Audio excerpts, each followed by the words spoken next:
Muy buenas noches y bienvenidos a Teatro Latea. Esta es una tertulia muy especial.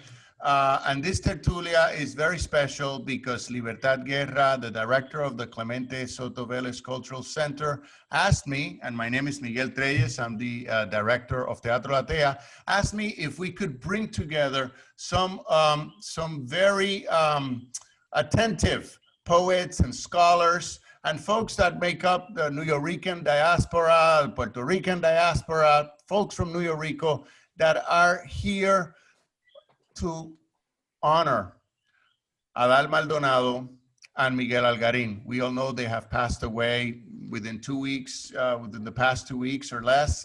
These two giants have passed away, one of our most beloved poets and one of our most beloved artists, photographers. So here we are. And bueno, buenas noches. How are you guys? Great. Buenas noches.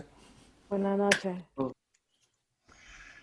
So without further ado, I just want to make sure that, Libertad, who asked me, to sort of help her put together this very special evening and present it via Latea's Tertulia. I just want to say that we have shared many events with some of these, with Miguel Algarin and with Adal Maldonado over the 20 or so years that we have been traipsing around the Lower East Side, and that this is it's solemn, but it's also a celebration. It's also a celebration of the life, the poetry, the photography, the legacy of two people that I think all of us in this chat are proud to call mentors. Without further ado, Libertad Guerra, the executive director of the Clemente Soto Vélez Cultural Center, is going to talk a little bit about this event and to introduce our guests. But before we go forward, I would like to read a quote that Libertad gave to me from Adal. And this is the quote: "If being out of focus means not being recognized or being in the present in the eyes of the dominant group, then this condition can be useful while you plot your subversive act of injecting yourself into their psyche or consciousness. By the time they recognize your present, it is too late." Eventually, everyone's going to be Puerto Rican. Without further ado, Libertad Guerra. Thank you, Miguel. So I want to follow that up with another quote from Miguel Algarin, which are the two figures that we're honoring and celebrating. This one comes from New Yorican Literature, 1981. "The last thing about the New Yorican aesthetic is something I counsel for anybody looking for art or looking to art to relieve him or her, and that is the transformations before the public eye are a very important way of psychic cure. In other words, create spaces where people can express themselves and create that space expressly for that purpose. And you open it 3 or 4 times a week and you wait and your public will come and they will bring writings. And if you, as a guide of that space, have a generosity of spirit, you will find that you will have created a center for the expression of self and for people to transform themselves before the public eye." So what I wanted to speak about and to frame this conversation, catharsis, we just felt that it needed to happen in conviviality and in conversation, is to root the framing on those two quotes, the one from Miguel and Adal, that are hopefully on the screen by the time that we air this. And I will proceed to use them as trampolín discursivo to say what I want to say. And there are two things that stand out from Miguel's snippet in particular: the centrality of the public eye and how he saw his work and art in general as liberation and hence as health. In both counts, Miguel was very ahead by decades of the woke ideas that many are still not fully ready to embrace. Being ahead, as in forward in history, is in itself a third aspect that defined Miguel's teaching and that tied him up with Adal.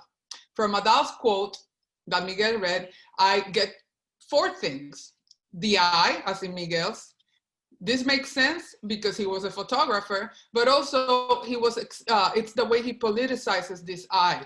Third, how Adal explicitly strives for subversion without full frontal confrontation, meaning that Adal understood we are all in an asymmetrical struggle, and he is conceptually aware of the importance of sneaking in so we become a fait accompli.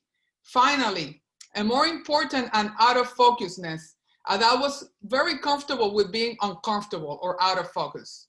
He understood this to be our lot as humans, and yes, as Puerto Ricans. Miguel and Adal were both ahead of all of us. They were where we yet need to arrive, and that place of liberation and subversion. They knew and told us ad nauseum that it was not comfortable. They understood the perpetual struggle, or how they say in the Lower East Side, that la lucha continua existentially and politically. I think we need to meditate on this tonight and remind our allies and adversaries alike about where it is that we plan on landing. Not in an easy paradise, but a place where in front of all of us, we struggle to transform, to live, to love while being out of focus. That is not going to be easy, but given the ethical and moral bankruptcy of political projects that sell greatness and clarity, I would rather have us be uncomfortable and nurturing than overconfident and genocidal. In terms of personal character, ironically, Adal was much more into making folks face-to-face feeling comfortable and at ease. At least that was my experience with him. While Miguel, could not, help being Miguel and keep all of us on our toes, right? So I will conclude by saying this, that these two maestros' visions inform and define a spatial project. The place where they saw this happening, because it was already sort of happening, was the Lower East Side. Miguel's visions were universal because he operated from ideas deeply rooted in an expansive aesthetic considerations. Adal, on the other hand, had a more limited spatial purview, the Lower East Side and Puerto Rico, but he was so spatially grounded that it freed him to meet Miguel's universalism. I think we all understand at a very raw level how different they were in terms of their personalities, but also how much their visions were complementary and they intersected. I cannot help but think that the Lower East Side made them Puerto Rican and worldly at the same time, and how all that is still, the project of our neighborhood, of our Lower East Side where we stand, and our diasporas, visibility, liberation, subversion, uncomfortability that nurtures and joy. This is all very overwhelming for me personally to finally finish this introduction, because this is the year that I became the executive director of the Clemente Soto Vélez Cultural Center. I'm very honored and humbled by that. It's a new beginning, but it's also the year when I've been orphaned over and over again. Algarin, Adal, just this week, Robert Rabbit Nazario, he was a founding member of Charas, an adopted building, crucial to the homesteading movements in this neighborhood, and much of the reason why so many artists from that generation haven't been displaced and are still able to live in Loisaida today, as well as others who embodied the barrio pragmatism and this New Yorican aesthetic of, self-determination of both in the linguistic aspect and the communal aspect. So the Clementes mission is based on that ethos, using street sensibility with forward thinking and multicultural vision to, to find its place where the voices and intentions of our elders will ring for at least 7 generations ahead. You all and many others are the kindling that will keep that fire going. Know that the Clemente is a place born out of that legacy, and we can keep them alive. We're here to do those 2 things and do them together, even if we err and also triumph. So here in the Lower East Side. It is now my pleasure to introduce the first of our guests. It's Mariposa. Mariposa, we're so honored that she has accepted to be here with us. She is one of the key figures to have emerged from the New Yorican poets movement since the 1990s, and was also a close collaborator of Adal's in and beyond El Puerto Rican Embassy. Mariposa, take it away. Thank you. Gracias, Libertad. Thank you. Saludos a todos, mi gente. It's an honor for me to be a part of this virtual space that thank you for creating it because we can't come together in person at this time. And it's healing, and it's also a way for us to celebrate these two amazing Puerto Ricans. Um, it's very soon for me, and I just wrote a few lines. I just have, a little poetic verse, just a few lines from the heart. So here it is. Once upon a New Eurekan time, two greats forged the fires of a New Eurekan youth for Miguel Agarin y Adal Maldonado. Gracias. We owe you both a debt of gratitude. Two greats who forged the fires of desires in the streets and salons of Loisaida, in galleries and imaginative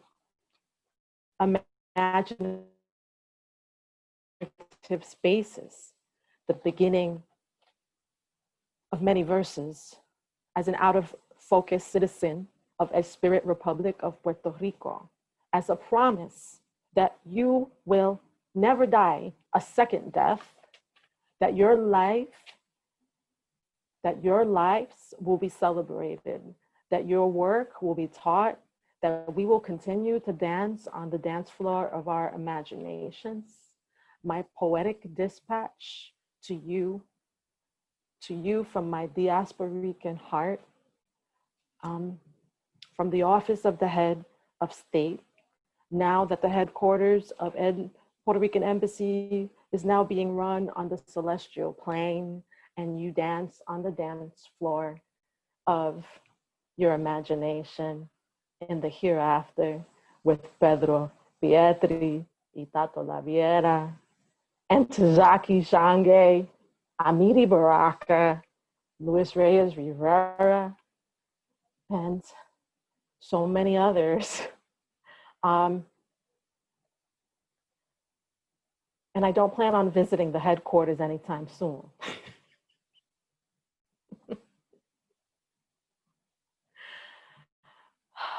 More to come. The inspiration will come. And I look forward to being here in this conversation and hearing what everybody else has to say. And thank you for having me here. Gracias, Mariposa. We want to proceed to Edwin Torres, another poet and key figure to have emerged from the New Eurekan poets movement since the 90s, and who also collaborated with Adal. Edwin. Hey everybody, it's great to be here. Thank you, Libertad and Mariposa. Wow, there's so much to talk about the focus and out of focus, and I look forward to getting into that later on. I felt myself always being out of focus with who I am, and then I found the cafe. I want to read a little introduction, and then I have some poems that kind of speak to the fact. I knew Miguel more than Adal, but they were both intertwined in ways that are beyond our ways. So I'm going to just read a little bit of this intro here. My entry into New Eurekan poetry was not out of desire for identity. The cafe was 2 blocks from where I lived, so it was easy to make it my weekly Friday night ritual. I was writing about language more than place. Eventually, Miguel helped me see that I could write about both.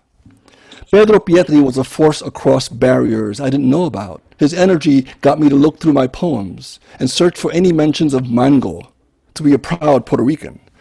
When I couldn't find any, I wrote a poem called Requisite Mango Poem.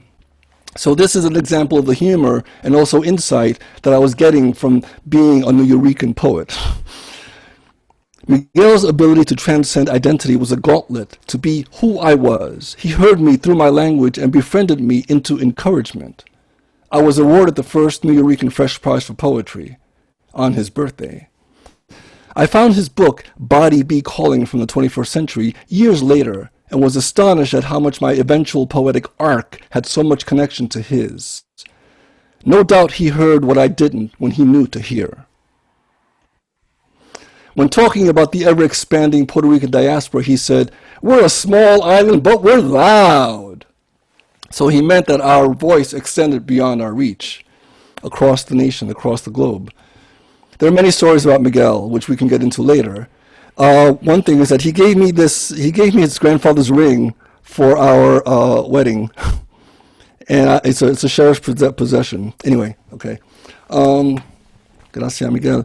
So, going on, I didn't know about El Puerto Rican Embassy when I wrote a poem called Ugilante, which is about a character who deems himself the ugly elegant, inspired by Miguel, but very much in keeping with Adal Maldonado's creed to explode opposites by aligning opposites. Adal contacted me after my years in the cafe to be part of his poet's portrait project. He wanted it in the subway, not his studio, to catch that fleeting trapeze that New York was built on. So what I want to do is read some poems here to reflect a little bit on our moment. This is from Miguel's book, and the beginning has an incredible little introduction, and then I'm going to read two short poems from it. The first page says, is in 4 sections. 1, flesh. Human tabloid sex. 2, chemistry, burning tug of war. 3, replacement of body parts, physical and spiritual. 4, body knows it is going to die. It is preparing to let spirit take over. To die is to become, and to become is going on and will go on forever. It is a deadening into dying. So Miguel here is writing about things beyond being Puerto Rican, yet very Puerto Rican. Portrait 30, Transit. I'm going to try to get into my Miguel voice, but I will not succeed. Transit. Releasing molecules, atomic separation, body holding on at times, splitting apart in a tug of war between acid, alkaline, chemical stages, seeking new balances, calling 0 to 7 acid to keep 7 to 14 alkaline in check, producing a chemical mixture that feels, calling for structural realignment of acid, alkaline sentience, corporeal sensory mixture, going up or down the old ancient question of chemical extremes, upsetting, usurping the pulse, calling for atomic separation of variant chemical paste base, calling for reassembling to build a new mystery. 31. Calling for a mystery, calling fingers to dominate steel, to articulate air, transmitting classical chords that dissolve chemical body paste, slower tempo for bead building temple, slow by slow body maintains work beat, collecting, igniting, leading to a swelling acid alkaline base, shifting, tugging body chemistry, reassembling atoms, splitting DNA and amino acid molecular shifts, mutating body paste, becoming a new mystery, reproducing what produced it first, calling for what has not yet been mixed. I am Ugilante, the ugly elegant. I emperor wildly through the Aborines of Aguadilla, tickled as a slow groove Puerto Rican down the street. Born with a confidence that enables me to use my heritage as a verb. Born with a cornucopia of linguistic peacocks in mi boca de boricua. Boricua is Puerto Rican for Puerto Rico. Mi boca is Puerto Rican for boricua, I hereby emperor my mouth into the ravines of Puerto Strokia.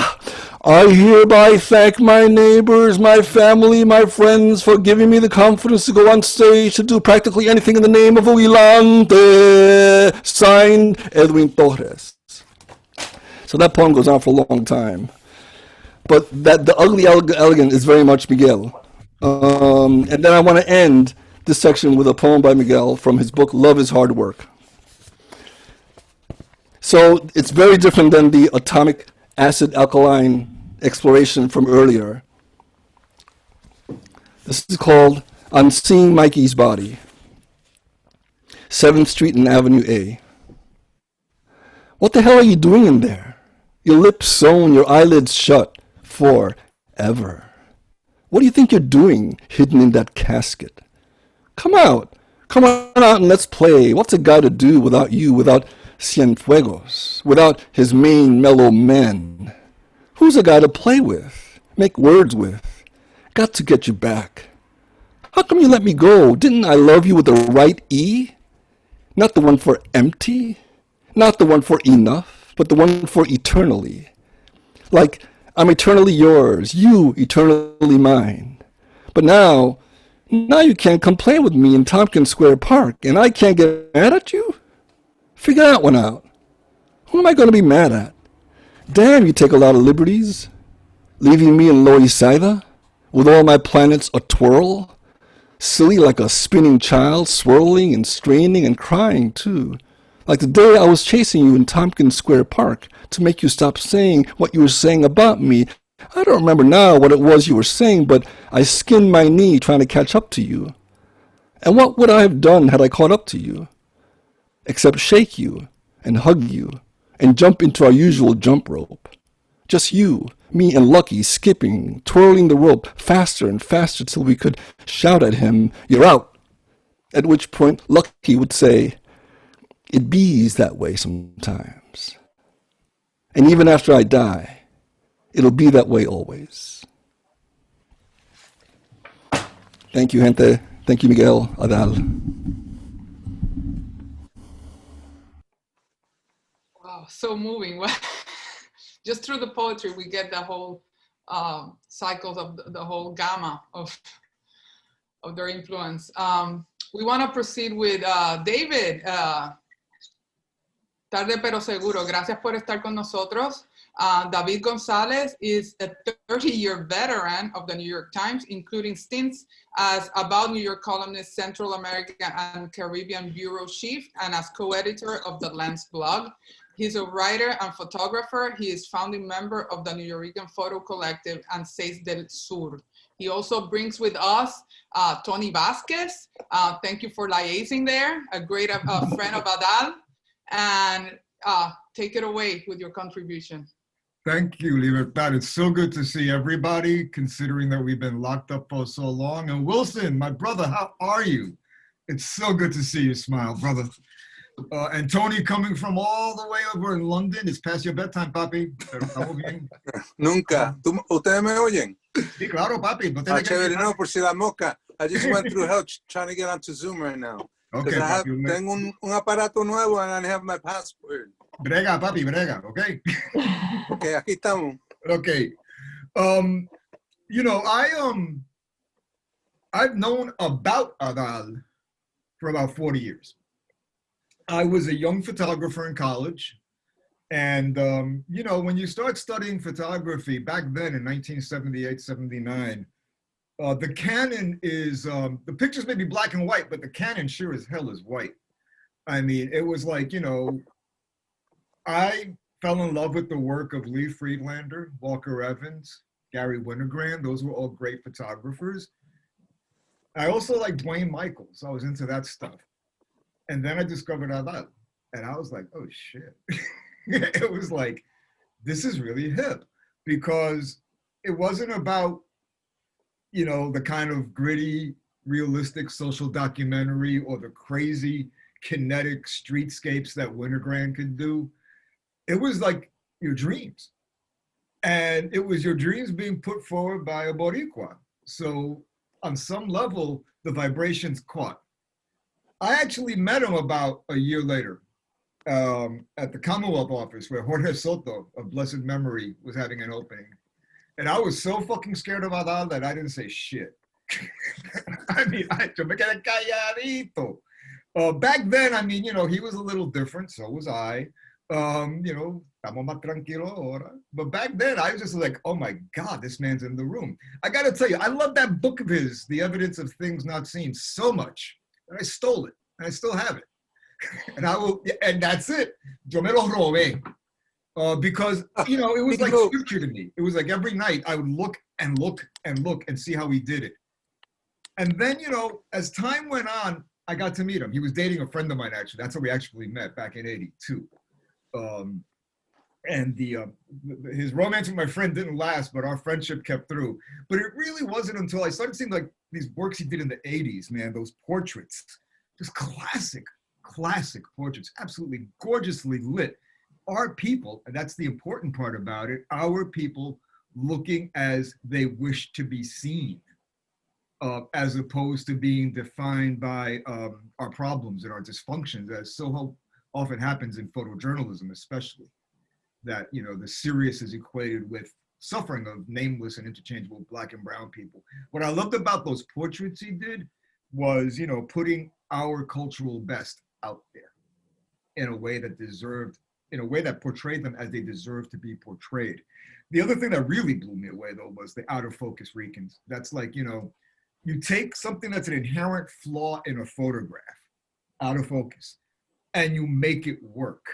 Because what the hell are we here but out of focus all the time, whether it's our people looking at us out of focus on the island or here, or La Blanquito de aquí. And I thought that was his absolute genius. That's when I just realized, oh, this brother's onto something really intense. And what I liked about it also, though, it wasn't all, you know, like a good surrealist. He made you laugh. He made you smile. And I think it's easy to take the lessons that way, where it's like, oh, this guy's joking, right? Right? I mean, that sense of humor, that visual sense of humor, it just really, you know, got me. And then once he partnered with Pedro, that was like to another level, to a whole other level. One of my joys of co-editing the Lens blog at the Times was bringing in people, our people, who've been overlooked by, you know, the gatekeepers. And so, hard to believe, but we hadn't run anything on, you know, Frank Delano. We hadn't run anything on Haddad. We hadn't run anything on Frank Espada. And so I made sure one by one, we brought these folks into the conversation and to give them their due, because the kind of work, especially the kind of work that Haddad was doing, was really, I mean, it was bold, it was fearless, it resonated on so many different levels.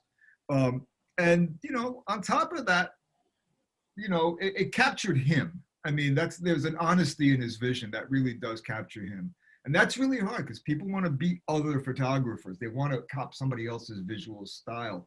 And he had that style, and you saw those. And granted, he was in half of those pictures too. But I mean, you know, those images spoke so much. And then the underwater Puerto Ricans, again, taking something that could be a flaw, somebody underwater, and making that work in the service of the story that he wanted to tell. That's, yeah, he gave me the copy the last time I saw him when he was at 110th Street, exactly. Pero para mí, you know, I really wish that he had had that retrospective at El Museo. I really wish that. Not gonna get into anything about El Museo, but I really wish he would have had that retrospective, because if any of us deserves it, any of us, at a major level, it's Haddad. I mean, Haddad, for so many of us, was like this person we looked up to because he was doing it on his terms. He was celebrating our people and making no apologies. And for that, I thank him for giving me that courage to just say, fuck it, I'm not going to spend time thinking, am I a reporter? Am I a Puerto Rican? Am I a photographer? I'm all of it. And just, you know, work on the stuff that matters. We've been told so often that we don't matter. You know, whether we have to tell editors and convince an editor who's stupid why a story is important, or why this photograph is not good to show people of color. You know, we are so devalued and so overlooked that even in this moment of quote unquote racial reckoning, it's not being said in Spanish. You know, I don't, it's being said in only one color. Shall we be truthful about that? We get lost in the shuffle, we always do. And so we need guides. We need guides. And Haddad was one of the best. And I'm gonna miss him terribly. But I know his work will live on, but that's small comfort for those who just want to hear his voice and, oh yeah, man, you know, I mean, you want to hear that again. I mean, I hadn't talked to him in about maybe 6 months. I'm gonna miss him, but he represented for us, those of us who are visual people and Latinos, he's like the gold standard as far as I'm concerned. Thank you.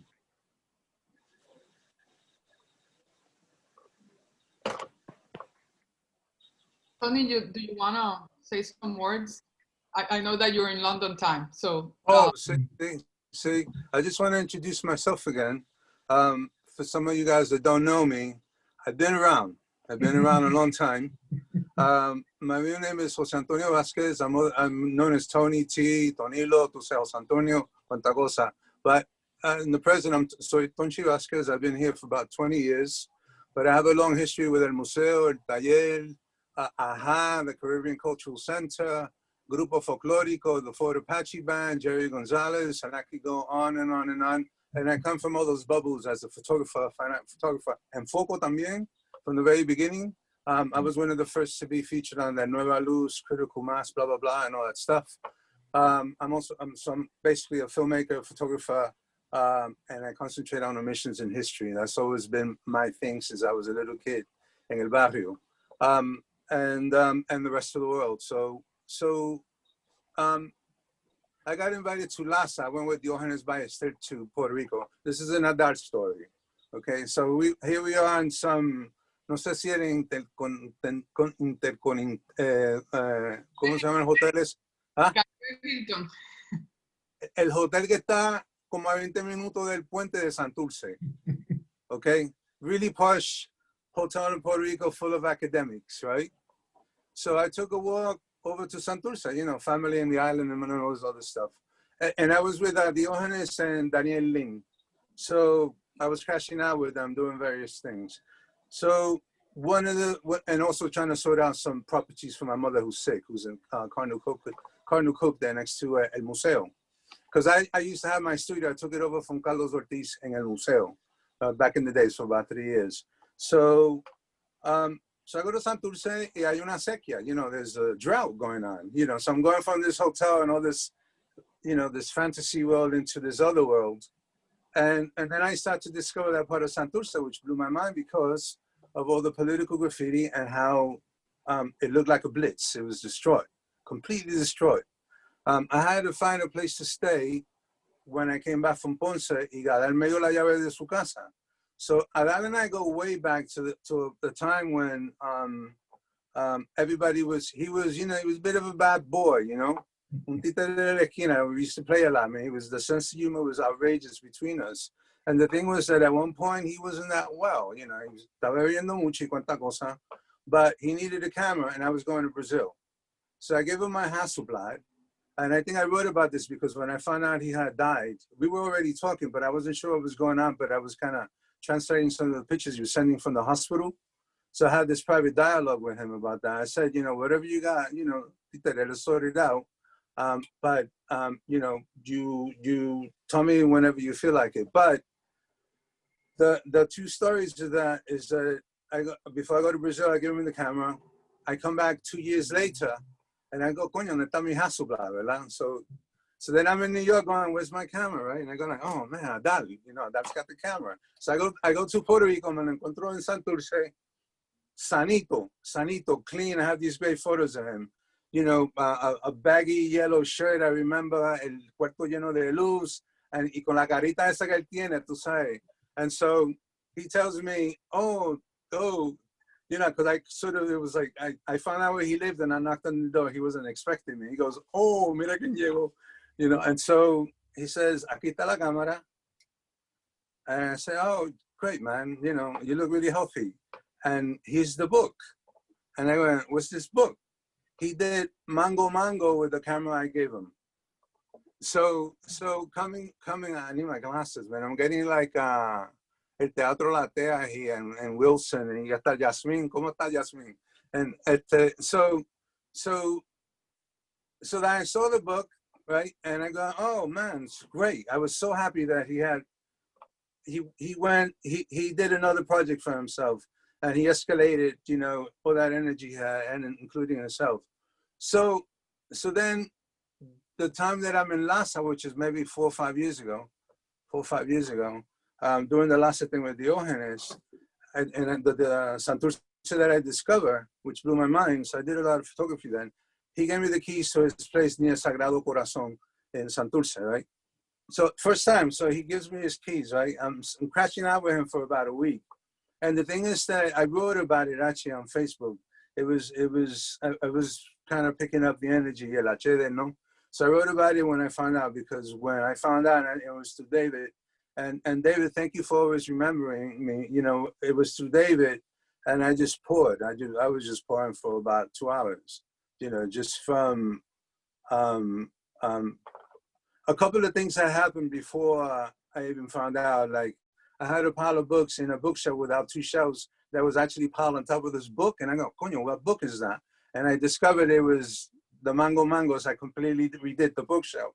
And then, you know, I get these calls. So however the spirit world works, you know, we receive whatever we need to receive, and blah, blah, blah. The musicians would be scared of me because most of them died before, after I photographed them as well. There was a joke going around about the work I did. So I have this huge archive of musicians. So el relajo era de que I was in the house, and all of a sudden I was, surrounded by some of my favorite work, right? So he wanted to know about filmmaking. That's what I do as well. So I gave him the whole lowdown on filmmaking. We talked a little bit about some of the works he'd had, but we talked a lot about UFOs. So I'm there coming in and out, and then he tells me this story. This story blew my mind. And one of the things I had to tell Adal, I always had an issue with your portraits. And he goes, in his way, why? ¿Y por qué? And I go like, well, your portraits remind me of somebody else. And he goes, who? And I go, Robert Mapplethorpe. And he starts to laugh. And he goes, no me joda, right? And I go like, no, seriously. I mean, te lo estoy diciendo en la cara because that's what's going through my head. Everything else, I know it's you, but the portraits. Then he tells me the story. Sam Wagstaff, who was Mapplethorpe's partner and lover, and, actually hired Adar to teach Robert Mapplethorpe how to use a camera, how to print, and the rest of it, and light, all of it. It was him. And so I start to laugh, and I go like, espérate un momentito. And then he's, I had seen a photograph of him, and it's probably public now. There's a photograph taken by Robert Mapplethorpe of Adar with a leather glove. I can post it. I think I put it on Facebook. And so I go like, oh man, where's that glove been? Right? So he said, no, espérate, let me explain this picture, right? That's why he told me the whole story. And I went, well, there it is again, the idea that there's so much omitted in our story, como Boricua. It goes across the board on all, in academia, across the sciences, across the arts. I've been doing a project on Oyed in Paris, okay, Francisco Oyed. And I know the Stern family, which are the Pizarro family, here in London. So, and I'm discovering all sorts of things. So then he goes on to tell me, and this is the last part of the story, which is the Mapplethorpe, that was pretty amazing to receive. Then I said, we started talking about the musicians' portraits, and I go like, because he knows I'm really tight with a lot of the musicians. So then I became a confidant for a bunch of them. Some of our best ones, some of the musicians of ours that in a way died for the cause. Okay, people like Jerry Gonzalez. And the Fort Apache band and all that stuff. So, I've been shooting for 50 years, So then he says, when he arrived in New York, he went up to the Bronx because there was this talk on photography. All right, he was a kid, didn't know English. He says, don't know about English. So he went up to the Bronx. He went to this meeting. There were 3 black cats. 2 of them, I have to remember their names. I wrote them down somewhere, who were African-American pioneers in television. I think they were part of NBC, right? The 3rd guy was Chuck Stewart. I had a show with Chuck Stewart. Chuck Stewart, for me, I renovated, I consider him one of the most important photographers of jazz musicians. So in the talk, he decided he wanted to do photography. He asked Chuck Stewart if he could be his assistant. Chuck Stewart said yes, wasn't really gonna pay him much. He was with him for about a year. You could Google Chuck Stewart, it'll blow your mind. He was like John Coltrane's favorite photographer and blah, blah. So going with little English, he becomes Chuck Stewart's assistant with his African-American, right? So then I start to laugh because I had a show with Chuck Stewart at the Schoenberg. And I go, no me joda, right? And then he goes, and then after a year, listen to what happens. After a year, they pulled Los Tres, pulled Adal over and said, what would you like to do? And Adal said, I would like to maybe go to college or something, but I can't afford it. So what they did in between themselves, they actually sponsors Adal's San Francisco Institute of the Arts entry in San Francisco. So they actually pay for his first year of school at the San Francisco Institute of, I forgot the name of it.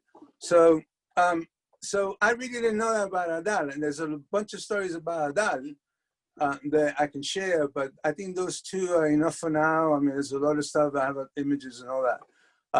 But at the end of the day, I think, you know, we had a special, almost non-verbal way of communicating for the most, because, you know, we were like between, I would say it was him, Marco Kalish, I don't know if you remember Marco Kalish, you know, another photographer who lived in Brazil, I stood in his flat, who also worked for Marta Vega for a little bit.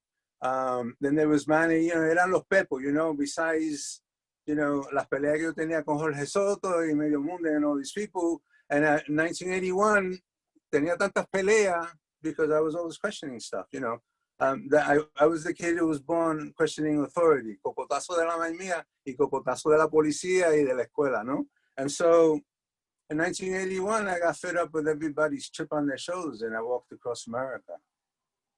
And I live to tell the truth now. So when I came back, everybody thought it was Superman, right? And so,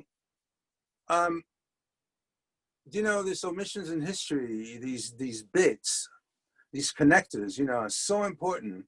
You know, they were the same questions I was asking when I was a little boy in public schools in New York, or when I was every summer in Puerto Rico, about everything. You know, do we have composers? Do we have astronauts? Do we have scientists? You know, I know we have photographers. You know, at one point, el orgullo mío was that I was nominated for the Bresson Award for photography. I made a shitload of money for Getty Images, but along with making that shitload of money, I was addressing why a lot of the photo libraries, including some of the press agencies, which wanted to hire me. I wasn't a press photographer. I know Hen Franco really well, and that's their shit, and that's Davis stuff, and blah, blah, blah. So I said no to Gamaliel's son, and because I had issues with how the work was going to be captioned. And so, so I was this kid in all these little bubbles, you know, which I also related back to some of the people that, like for example, Adal knew, you know, and Adal for me is very much one of the most important figures in the history of photography. Happens to be Puerto Rican, that's a sidebar, but that was his complete element. And in that was all that serialism, and in that was all that pachanguería, you know, esa guaracha que tenía con las imágenes, you know, and the idea of filmmaking was on the top of his creative, I don't know, arc before he died, because we had a serious talk about that. And I work with Vagabond Bowman. We've been doing and I'll stop. We've been doing for the last 4 years, we're trying to do the 6 Shooters documentary, which Dave was a part of. But we started on Harlem's Last Poet, which is about Abiadu Onyehuelo and the Last Poets. And so he gave, because we met, there's a picture floating around on Facebook that David took of us meeting that day. And he offered my partner Vagabond a script for that theater piece that he did. I forgot the name of it, because, you know, he also had a knack for that. You know, he also had a knack for, he was bigger than life in a way. You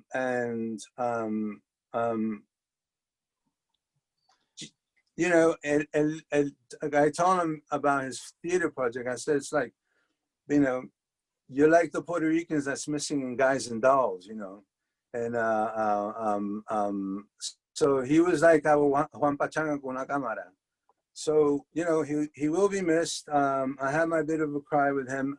I've included him, some of the pictures of Jerry Gonzalez, because I'm doing this documentary with Kenny Kirkland, who passed away. And this will be the first time I'm going to mention this. And thank you, David. I've been working with the Museum of City of New York for a big show on the Sounds of New York in 2021. And I had to put my foot down. I had to put my foot down with one of the curators who, you know, you can't blame him, you know, he's a lot younger. But when it comes to our representation in that, you can't talk about New York City without music. So I had to put my foot down because it all seems to be gravitating towards the whole downtown scene, right? And I was a kid del barrio. I didn't even go to the Bronx. I didn't even go to Brooklyn. I was invited, you know, it was like a little spoiled kid up in El Barrio. And I think that was the center of the planet for me when it came to everything Latino, everything music. It was, you know, I didn't really need to go far. So in a way, but in a way, that was my material. That was my sort of my pond, right? But I extended out to Loisaida and the whole bubble, and so I was back and forth, you know, and you know, with Miguel también, and you know, I was part of the New York Village as well, and blah blah blah. Tony, and what wait. I had to tell them, what I had to tell the museo is you had to put your foot down in that. I said you cannot do the show without Puerto Ricans in it. Period. So you know, from cada esquina, you know, from every angle, we need to address this issue. So that's my story about a lot of the We things. will have more time to intersect those stories. I thank you so much. Like, we need oral histories of all those things and what you bring to the table about not only Adal's role as a connector, but also about the shadow world that Loisaida has always been for the downtown scene. You know, and actually the downtown scene wouldn't exist in the vibrancy that it has without the Loisaida world and all those creators. We all know that, and maybe that's the out of focusness, but also that's the eccentricity and the liberation and the, so I think it's perfect segue since you summoned so many great names. An expert from a more scholarly perspective is Wilson, who, you know, in terms of the surrealism, the Fort Apache, the New Rican Village spirit of it all. My name is Wilson Valentina Coal. I used to teach at Hampshire College. Now I teach at UMass Lowell, and that's where I've been at since 2019. So I think this is great. Thanks for the invitation. I'm really honored to participate with such a great community of folks here.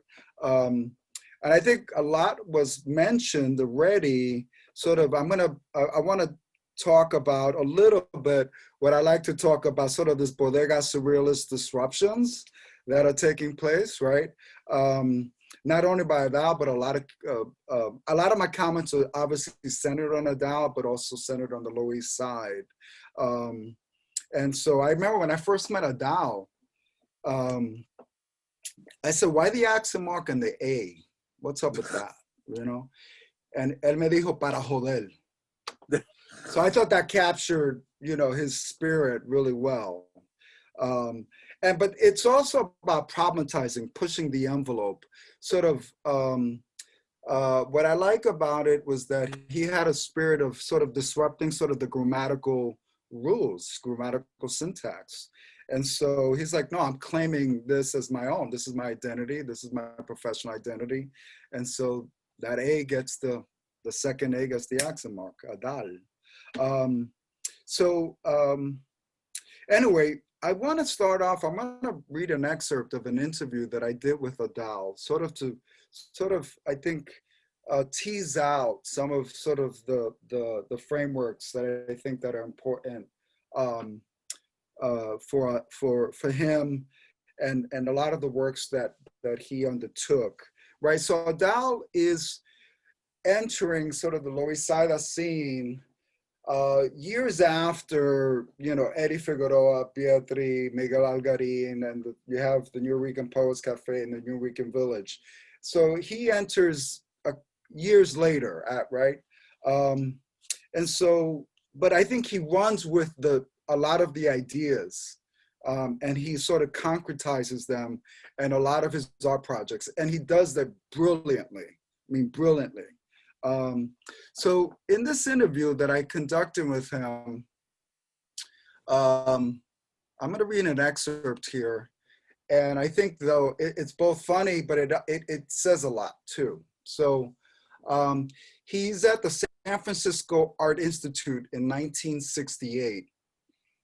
And this is him, quote, during one of my art classes, my professor says to me, Adal, do you realize you're a surrealist? And I said, no, I'm not, I'm Puerto Rican. And he says, well, what you just said was very surreal. What just happened here was a surreal moment. what I want you to do is to go over to the school library and check out the Surrealists, because you have something in common with these people. So I did.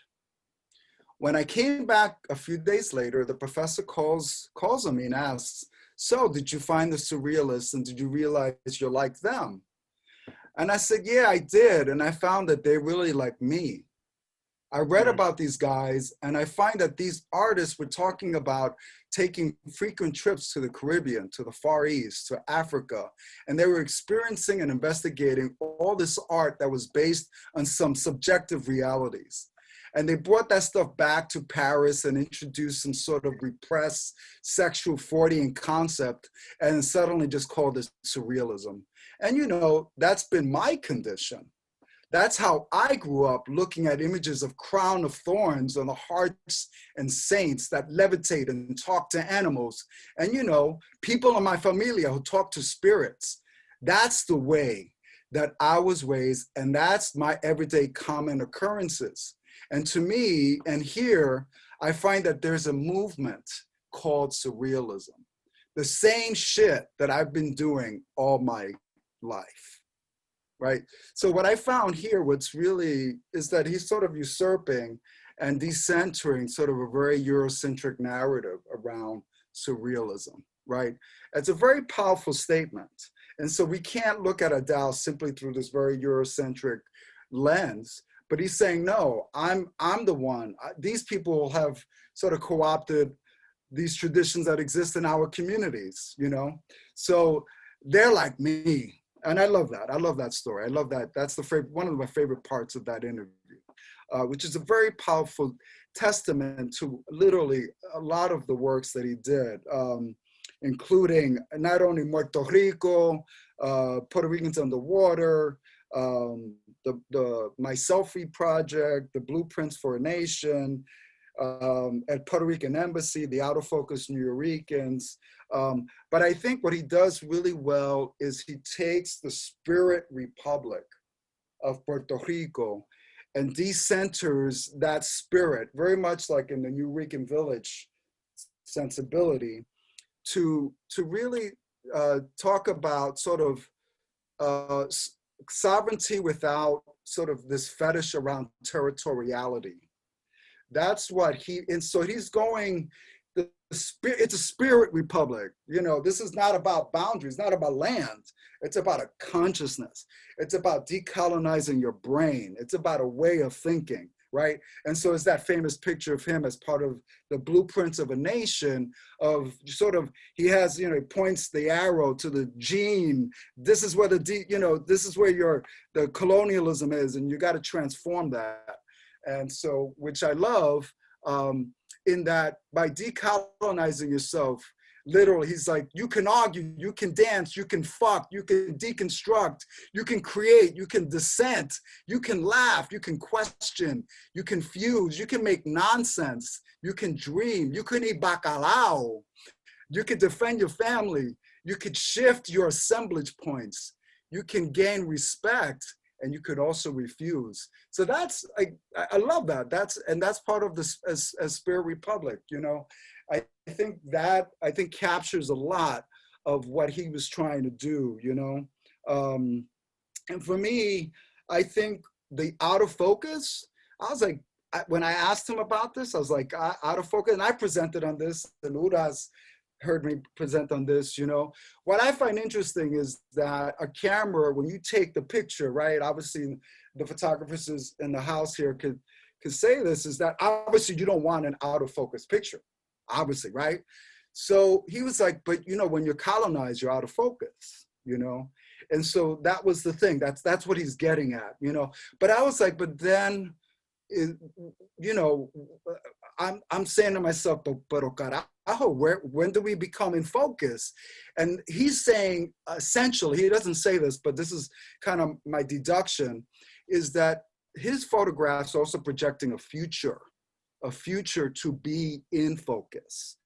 And so it's saying that, and it's also being out, this idea of being out, like you're being subversive. You could, you know, challenge the state, you know, you could ser majadero, you know, para joder, as he would say.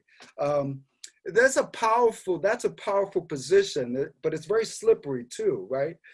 Which I like that he's doing. There's a lot of satire, there's a lot of mimicry, parody, perversions, the none of the above, you know, with the nun and, you know, the bare-chested nun, obviously talking about the status of Puerto Rico. And a lot of this parody and satire is really sort of fostered through his collaboration with Pietri, you know. But I think he encapsulates really well that sort of that vision that Eddie Figueroa and all the other artists were laying out in the New Rican Village, and he just pushed it forward. He literally did a great job in pushing it forward. So I think those are some of my comments here. I'd like to be open. Hopefully we could open up and to have more of a substantial dialogue, give and take.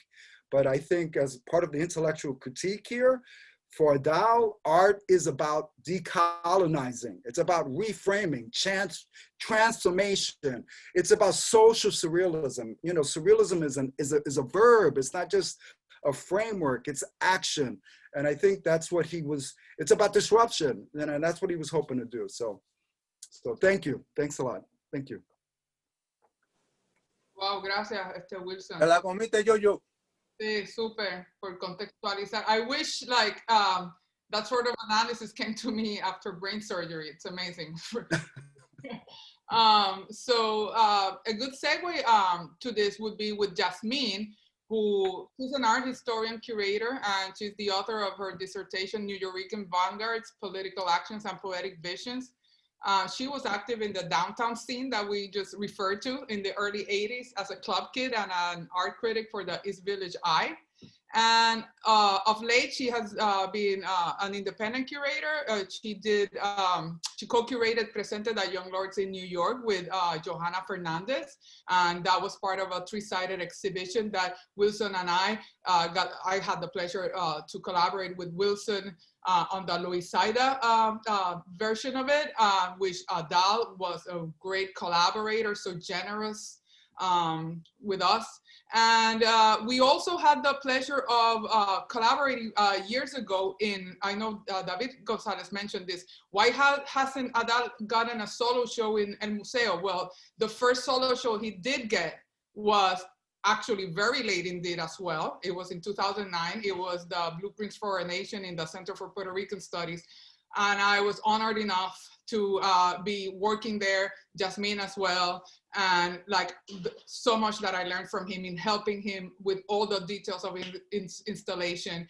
And I leave it to Jasmine to throw in more remembrances. Thank you. So one of the things I wanted to say about surrealism is what I learned from Mata, Roberto Mata. One of my favorite quotes about surrealism is that it's not anti-realism, it's more realism. And I think that that's what Adal brings to the table, more realism about our situation as colonized people. The first time I saw Adal's work, I never met him in the downtown, although an important part of that he played in photographic history is that he had one of the first photo galleries in Soho. Even before Gino, he actually preceded Gino in the downtown scene and Papocolo. And he showed Robert Mapplethorpe. He was one of the first people to show Robert Mapplethorpe before he became famous. So photo gallery was a very, even from the beginning, a very historically important place for photography. And he was the founder of it. Just going back to more this idea of surrealism as more realism. So it's 1996 and I go to El Museo del Barrio. And that's when I first see the out of focus Nuyorican. And it made a lot of sense to me. At the time, there was actually other photographers doing blurry stuff because that was the beginning of digital photography, and people were no longer really interested in crystal clear kinds of images. They were there was a lot of kind of blurriness. I remember seeing a lot of blurry kind of photography in the late 90s, intentionally by certain artists. And so I look at Adal's work, but it's also about our condition. And at that time, what I remember, 1996, this is 2 years before 1998, and we're all thinking about the 100-year anniversary, and a lot of artists are working towards that, making a statement, what's going on after 100 years of us being under colonial rule? And so I'm looking at this, and I'm also thinking at that time in the 90s, how we were becoming out of focus, because that's when they started, when there was a lot of heavy gentrification, and people were pushing us out of New York. But at the same time, we have people like Mariposa, and this is where I want to think about, because we're also having a lot of discussions about transnationalism.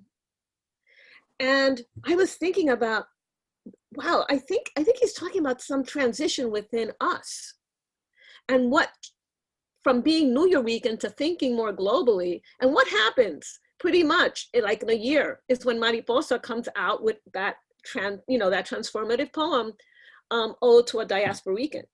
And we're, and I feel that Out of Focus Nuyorican almost leads up to Ode to a Diasporican, where we're thinking of ourselves in this much more global way.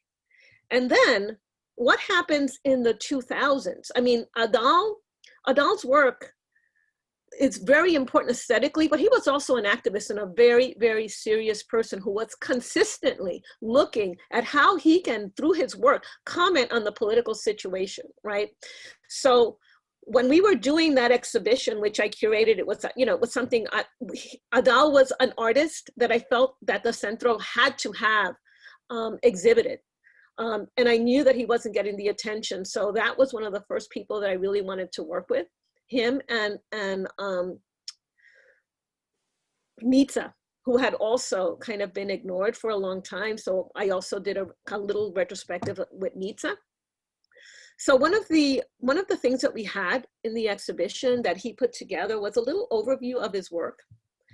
And an important part that he took a great deal of pride in was the Vieques struggle that he and Pedro Pietri, worked on a lot together. And one of the things that was in the case was that they got someone to declare Vieques the island of the poetas. And he showed that to me, and he says, we really worked to rethink what Vieques is going to be in the future. And that struggle, I think, also changed the relationship as Nuyorican that we had on the island, because we really played an important role. And I think for the first time, the people on the island really gave us some credit and really saw us as partners in that struggle. And Adal was right there at the forefront of that. And again, with Maria, I mean, how he almost, we know that the underwater Puerto Ricans had to do with the debt crisis, but it also anticipated Maria in many ways. And so he was a visionary artist.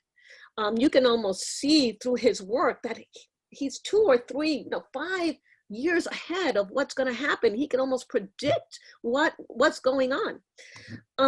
And that always stuck with me, that he was beyond just a photographer. I don't want to say just a photographer, but he worked in so many different mediums, but he married it with a very serious political consideration, with a great deal of attention to what's going on in the United States and the island. And he never, ever forgot his place in the world as trying to join us together.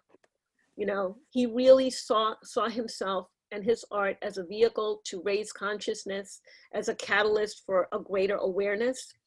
And for this reason, he'll always be studied, I think, more and more.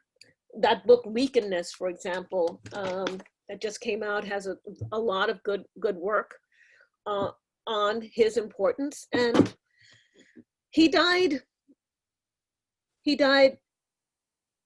at a time when I think at least he knew that he was loved and that he was admired, not only here, but on the island. And I think that meant a lot to him.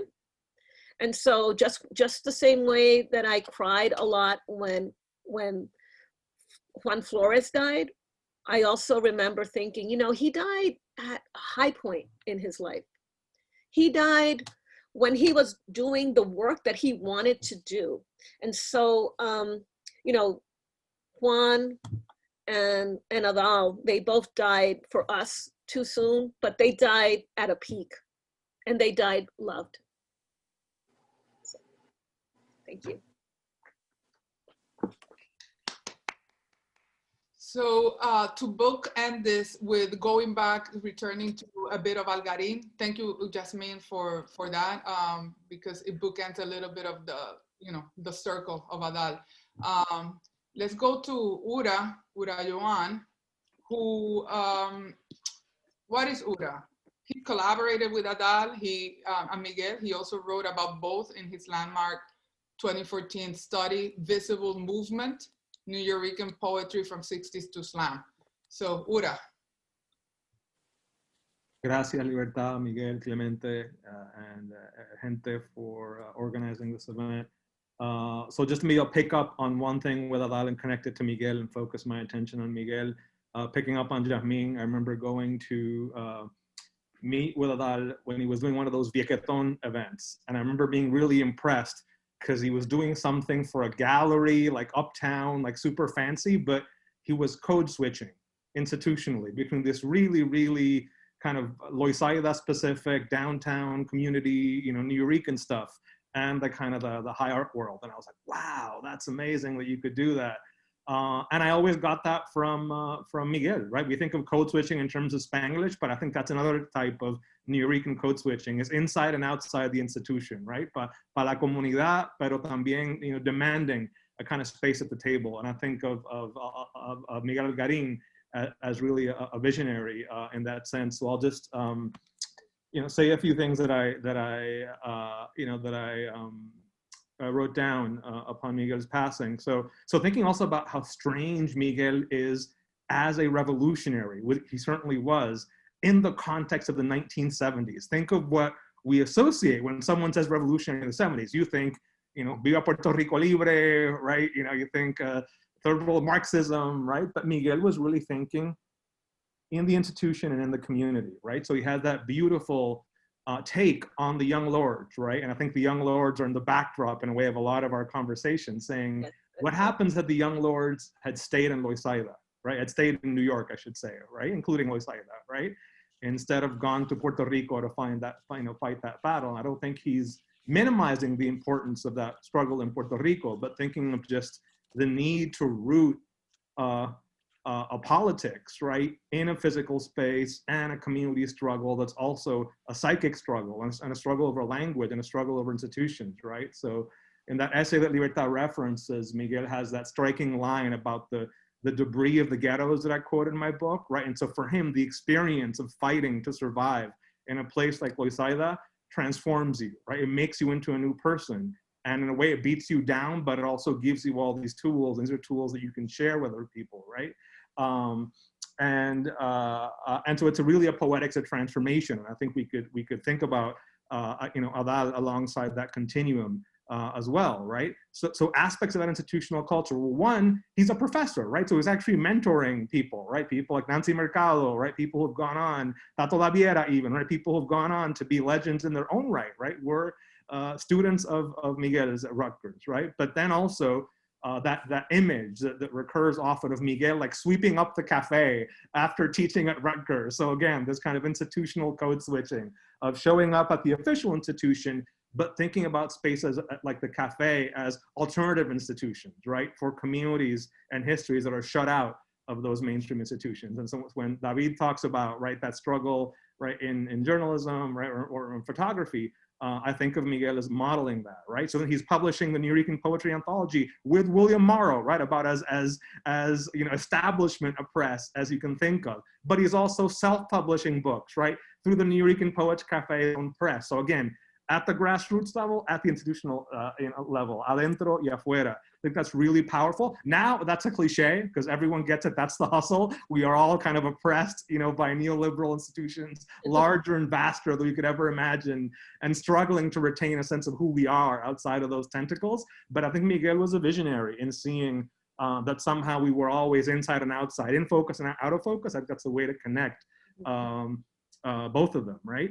And so again, I think the people also in canonical, this thing is canonical downtown space. Let's think about where would our histories of Amir Baraka, of Allen Ginsberg, of Ntozake Shange, of Jessica Hagedorn, right? Of those people without the support they got at the Nuyorican Poets Cafe in the 70s, including people who were not exactly at the peak of the career, right? But the Nuyorican Poets Cafe was this, incubation space, right? For people who were already legends, right? And would go on to a much wider visibility. Then of course we get the kind of second cafe in the 90s with the rise of poetry slams, and you get people like Edwin and Mariposa really brilliantly trying to navigate, right? What it means to be marketably Nuyorican in all these other senses, and to be kind of communally Nuyorican, right? And to retain that sense, right? Of this as being rooted in a particular personal and social history. So I think of that,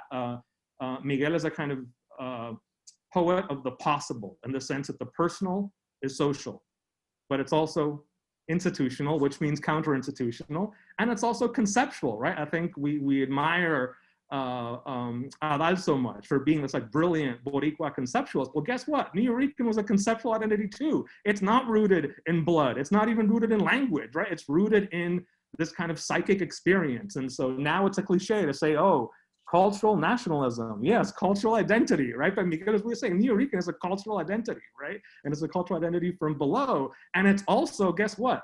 Cosmopolitan, internationalist, right? So he was obviously a big lover of Shakespeare. And that idea, you can do Shakespeare and you can do that salsa band de la esquina, right? Which I think he beautifully puts it, to concentrate into a listening body. That's the power of the salsa band, right? And somehow when we stop at La Esquina to hear that salsa band, we are reconstituted, right, in community. Those transformations before the public eye that heal us, right? So I think you can get it from Shakespeare and you can put it together with, the salseros en La Esquina, and think about it uniquely Nuyorican art, right? And so in that sense, I think also that Miguel saw that the future of politics was in the body, right? But in a way, he was also beyond a certain kind of body politics, right? Let's think of Miguel as someone, right, living and writing about HIV, right? And he has that beautiful line in Supervivencia: if I were to show you how to continue holding on, I would not kiss you. I would mix my fluids with yours. So I, as a young poet at the slams at the cafe, when everyone was like, watch my body and look at the theatrical wizardry that I do, I would think of Miguel. And Miguel's telling you right there, the body's not going to save you, right? You're rooted in the body, but your body is not just your own body, right? It's tied to all these other, institutional and counter-institutional forces and struggles that Miguel's work was addressing at all these levels. And so maybe thinking, finally, of that global element, right, of the Nuyorican identity, right?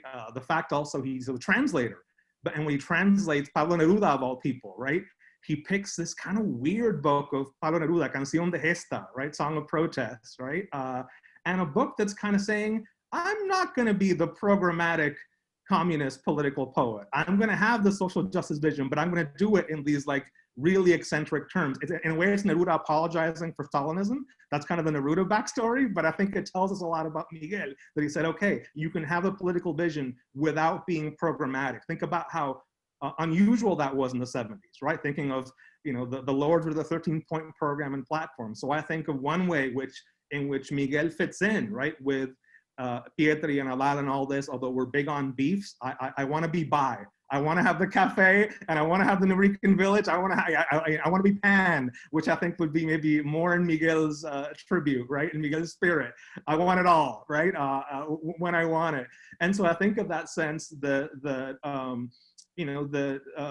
somehow Nuyorican itself was a conceptual identity, right? Because it was rooted in a particular historical experience of the street, right? And but it wasn't reducible to that either, right? And it was anti-programmatic in a way, right? In the same way that El Puerto Rican Embassy, right, and the Spirit Republic are these kind of parodies of a certain kind of movement politics that say, hey, it's about the movement of the spirit, right?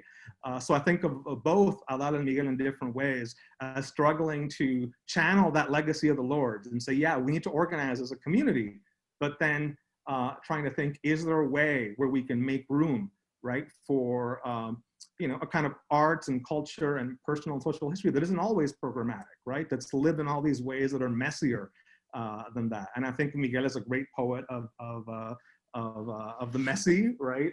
And I'll just show the beautiful photo there. And maybe I'll conclude just to give a brief shout out to Adal as well.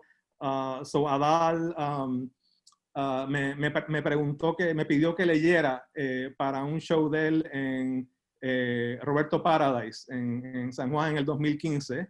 And he asked me to pick one of his images, so I picked the classic toothpick one because it's so much fun for a poet and performer, right, to play around with that image. And I did this little thing called palillo sin diente, but I think the spirit of it works for both poetas, right, for both artists. I'll just read a fragment.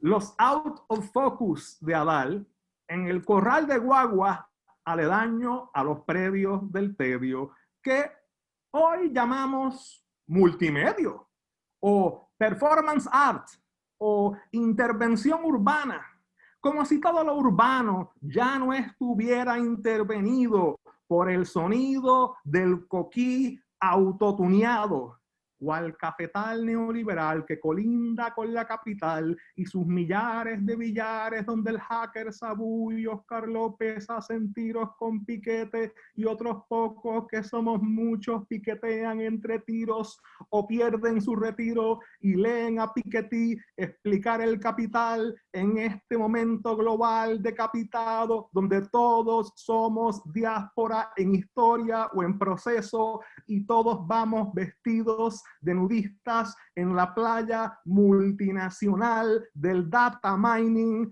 que es una isla desierta pero habitada de hashtags. ¿Cómo se siente el palillo de diente? El palillo sin diente, el palíndromo hiriente. Adal la da. El palito Ortega y Marisol. El corazón contento, el corazón contento. Bomba. Alegría. Y así se acaba el poema, pero los dejo con 30 segundos de improvisación. Así vámonos al estilo Miguel con un gaga gugu guigui. Me acuerdo una vez que invitaron a Miguel a leer a NYU y le pagaron de $1,000 para arriba y leyó por 10 minutos y lo que hizo fue gugu gaga. He didn't read one word. Now I love Adal. He was a conceptual genius, but tell me Miguel wasn't right there with him. $1,000 plus. Y ni siquiera una palabra para un poeta. That's some Adal level evidence of things not seen. Lo que no vimos fue las palabras del performance, porque era un performance del silencio que evidencio. ¡Qué testimonio! So again, seamos B, seamos post, asumamos todas las loisalidades posibles. Let's say yes to todo tipo de Rican. Recapacitemos para hacerle espacio a todos nuestros clementes, sin clemencia, pensando en la luz clemente de Miguel y Tato, afroboricua, hay que decirlo, otra importante acción de reclamación de la nación que no existe, que es la que somos y la que siempre seremos. Gracias, Miguel y Adal. Con ustedes venceremos. Buenas noches. Wow. Oye, qué fuerte. Bueno, a mí lo que me queda de esto es que yo espero que tengamos una noche de poesía con Edwin, con Mariposa y con Urayoan. Libertad, me vas a tener que coproducir esa. y vamos a tener que tener un slam, ¿verdad? A nombre de Miguel y de Adal en la TEA cuando se pueda, cuando podamos hacer eso. Así que gracias. Yo no sé si Mariposa se quiere manifestar o si Edwin se quiere volver a manifestar. Yo me quiero manifestar cuando los poetas, ¿verdad? Se hayan manifestado. Así que, anybody wants to go or should I I go? want to say, I just want to share how I met Adal because I didn't share that and everybody did. I only took like 2 minutes. Oh, you go. Let me just say, I met Adal in the early, well, I guess it was around the same time that I met Pedro, but I met Pedro first. But it was in 94, and I have right here, the invitation. Pedro invited me. I don't know if you could see because of the lighting. Let me see. Yeah, it's better now, right? This is the invitation and the program from El Passport in 1994, June in Loisaida. And so that is definitely, I'm trying to pinpoint exactly when I met Adal, but I got my first passport on this evening, July 15th, 1994. And I wanted to just share also that Adal's connection to Ntozake Shange, because they met in San Francisco while he was a student, and he knew how much her work meant to me, and he made sure I actually got a chance to meet her, to read with her. And in 2001, as a wedding gift, when I married myself, I don't know if you could see this. This is one of Ada's photographs of the series, of the Ntozake series, and she has there's another pose where she's like with the boxing gloves, straight on, and on autographed here it says Para Mariposa on her wedding day, Ntozake by Adal 1993. So this is Ntozake in 1993. And I told him, I said, Adal, I need another copy of your photograph because of the humidity. I need to scan this, or he always had a way of making sure that his work could not be copied, because I can't take this out of the frame, because he gave it to me that whatever frame this is so cheap. I told him this is a cheap frame and there's humidity in here and it's going to get ruined. The humidity is creeping up. And he was like, well, I don't know where that picture is. So you're going to have to figure out. So maybe the photographers, maybe David, maybe you have some advice, because now this is very precious. He also made sure, and this must have been in, I don't know if it was 2012 or 2013, when Ntozake was living in Bed-Stuy. And by that time, I had already met her twice. I had performed poetry with her, and then I met her on the day that we named the street Pedro Pietri Way. And he said, I want to bring you to Ntozake's house for dinner, because you need to know, you need to be connected to her. And that was just another, he gave me so many gifts. That was like one of the most precious gifts. And that he recognized something about both of us, that we needed to be connected to each other. And the other gift was just him and Pedro, both him and Pedro, taking me under their wings at a time in my youth as a young poet where otherwise I would have been untethered. It tethered me and it saved my life. And he was an activist. And some of my greatest memories are spending time with him and Pedro in Vieques. And I've been going through a lot of old pictures.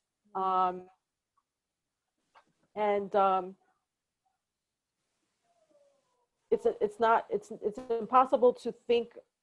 It's not possible for me to think about Adal and Pedro and Tato Laviera and Miguel Agarin in separate pieces, because they all fit together, and Tazaki, and as a part of that movement and the Lower East Side of Loisaida, is located there as well. And her daughter Savannah, when we had our last embassy event at the New Eurekan giving tribute to Ntozake last year, her daughter Savannah sent a copy of Ntozake's passport, which is amazing to see, to show that connection. And I should also mention, like I mentioned in the beginning, Amiri Baraka, and how Adal was tied to many different community of artists, and the Black arts movement was definitely a part of that connection. That I just wanted to share that.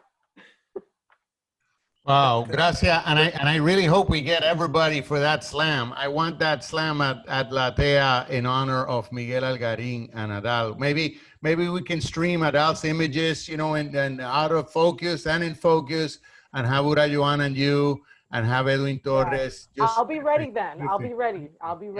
Yes. Can I say two really quick things? Cuando la hija mía era pequeñita, she comes over to me. She tells me, "Papi, do you know this man?"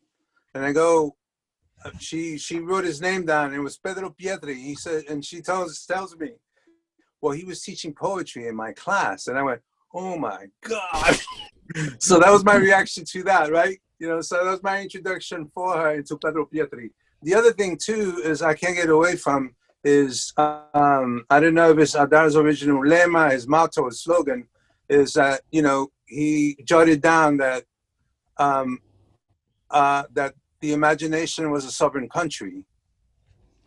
I don't know if you've come across that idea from Adal, which doesn't get better than that, really, at the end of the day. And I share it with everybody. Because I learned a long time ago, because I was in between the both worlds. That's how Adal and I related also with the island, was that you are your culture wherever you are. I am, So the only problem I have in London is que no encuentro ese recaíto para la habichuela, Right? It doesn't. I tell them all too, and they go, "What?" But it's true. That's some killer recao. I can't find it. I go into the parks looking for it, because it smells a certain way. We used to dig up pasote in the backyards in New York. Toda la viejita told me all this, right? So that relationship, I think we were like feathers on a duck, where the whole New Eurekan stuff came off our backs, and the whole Puerto Rican stuff came off our back as well, because I was also with Enfoco sent to Puerto Rico to document the return migrant, and which was, oh my Lord, are we the only people on the planet who actually wanted to go back home, right? Sort of a concept, right?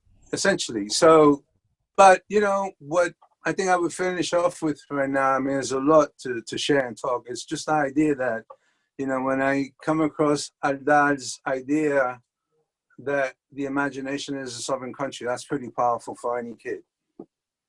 That translates. Well, I think it's all about generosity. And I just want to say that many years ago, when I was curating one Bori Mix event, Lo que hacemos en el Clemente Soto Vele, I remember, I was inviting a lot of artists from all over, especially Puerto Ricans, but, the New Eurekan generosity, everybody come in. And there was, and it was dedicated to Pura Belpré, one of the heroes. Entonces, había una artista norteamericana, and I was very happy and very proud because she did a big piece of Pura Belpré along with everybody else. And Adal shows up, and, he's doing his rounds, tú sabes, mirando, En eso, él sabía que yo era el curator, so se me acerca a mí, because I was looking at the picture, and he goes to me and he says, where'd you get that picture? I'm like, no, eso no es mío, eso es de fulana de tal. You may say, you know, that picture is mine, right? Because she had gone to a Central Archives to get, you know, which she did her due diligence. So it's part of that generosity that I think comes off of that quote that Libertad read at the beginning of our evening. And you know, and if you look at the permutations of that generosity, you can see it also in Adal's last decade here in Puerto Rico. And I want to read you something from my sister, Mercedes Trelle, who's a scholar and an art historian.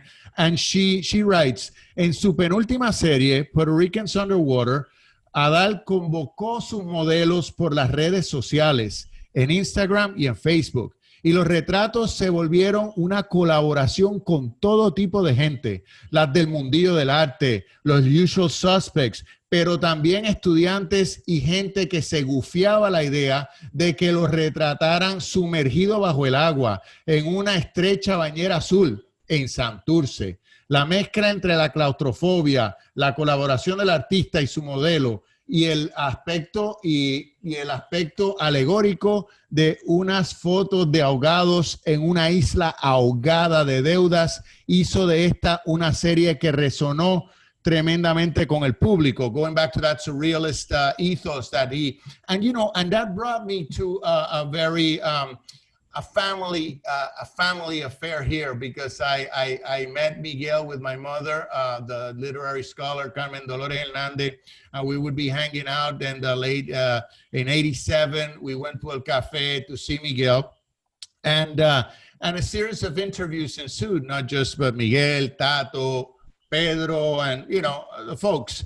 And now that, you know, Adal did that connection via social media, as early as that, you know, as that at that time, you know, you have someone like Miguel Algarin telling my mother, the electronic frontier has reduced space so much that there are no distances. If I can be in Chicago, in Los Angeles, and in Tokyo simultaneously in a Friday night poetry slam, broadcast from the New Yorican Poets Cafe, and in all those places they can hear what happens in the cafe, well then the distance between New York and Puerto Rico will definitely be much smaller also. And that's kind of the hero that inspired Latea to turn around, to create the Zooms, to do Tertulia, because we got giants that have been there before. And I'd like to channel Miguel, a few statements from Miguel Algarin that have meant a lot to me personally, porque Miguel era como un brujo amigo. He always told me, la humildad es la llave. You gotta be humble, man. That's how you get, you know,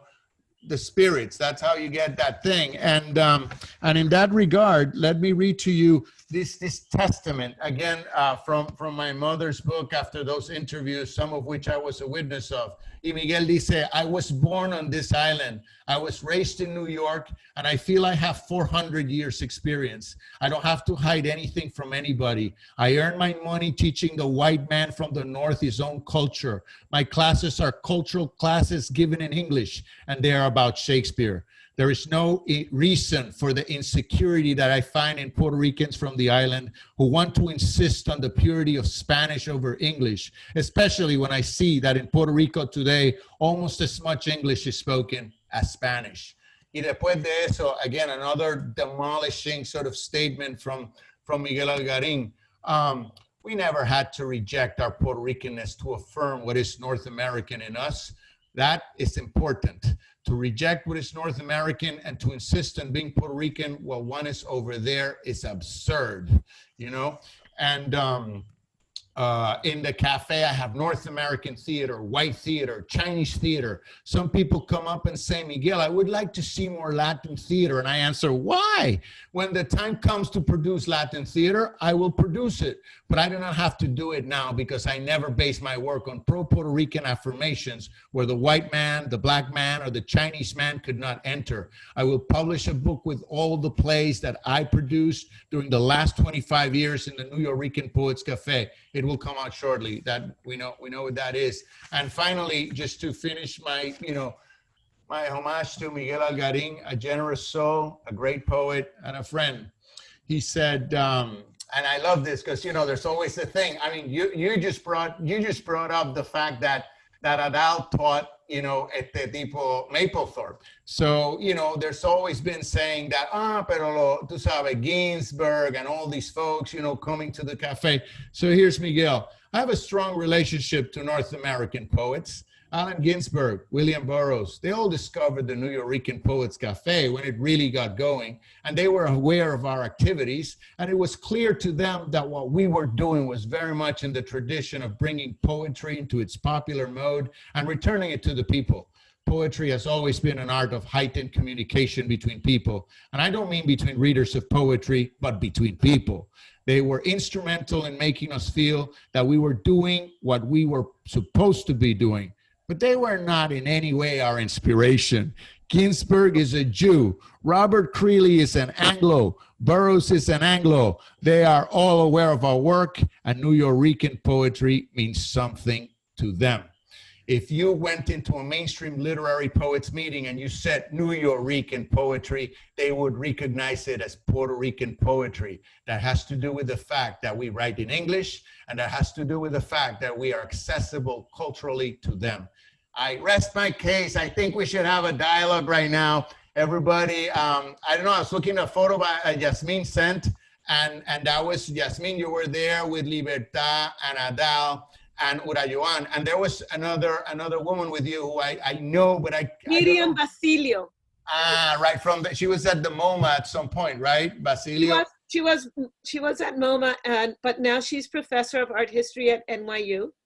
Oh, and was that the show that you did with Adal while you were at the Coconuts in Space, and okay.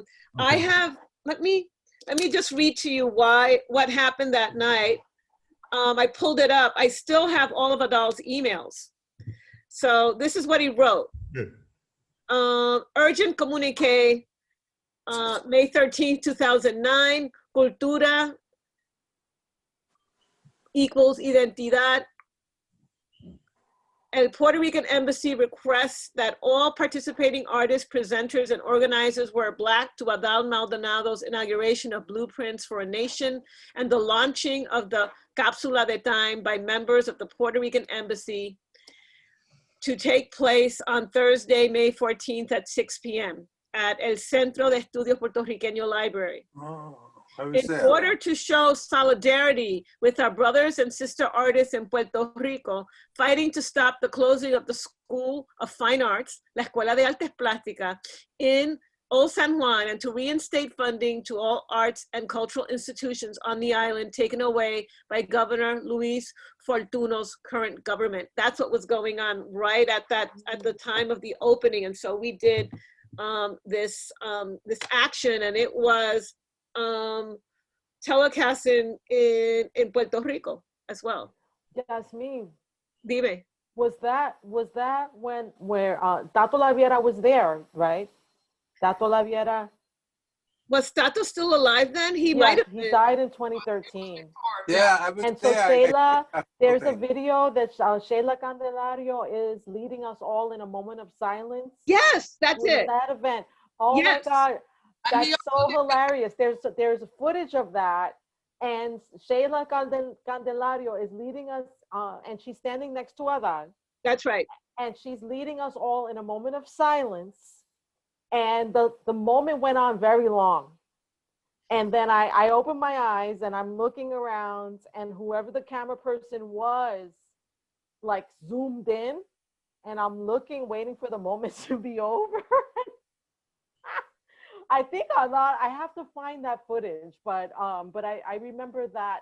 So what was happening in Puerto Rico at the time was the censorship. También, right?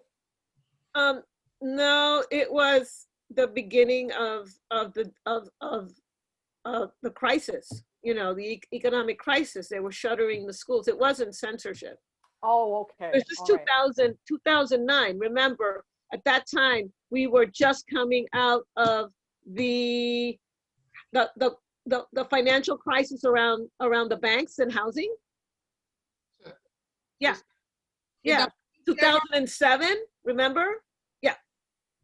Do you remember that they did the time capsule? The center still have that it was supposed to be open 100 years from now.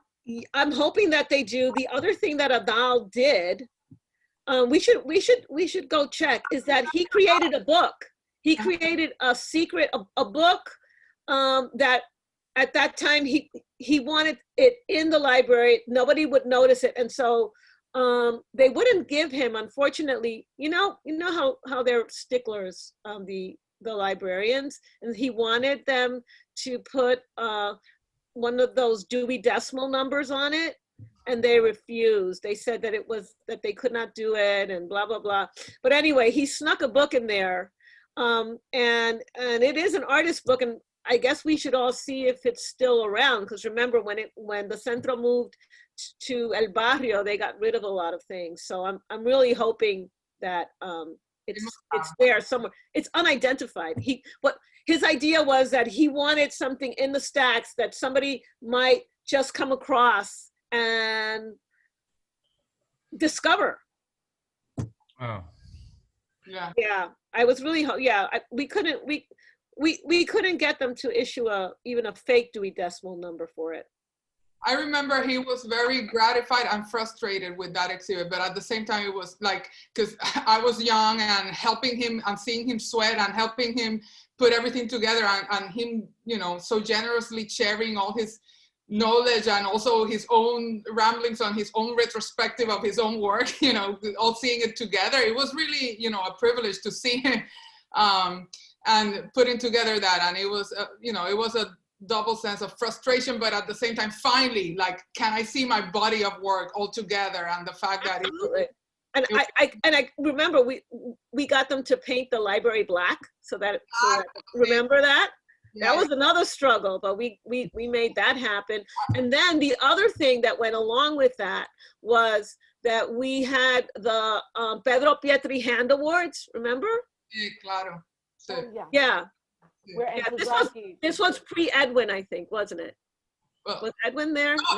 No, that was all the time. We have all the time.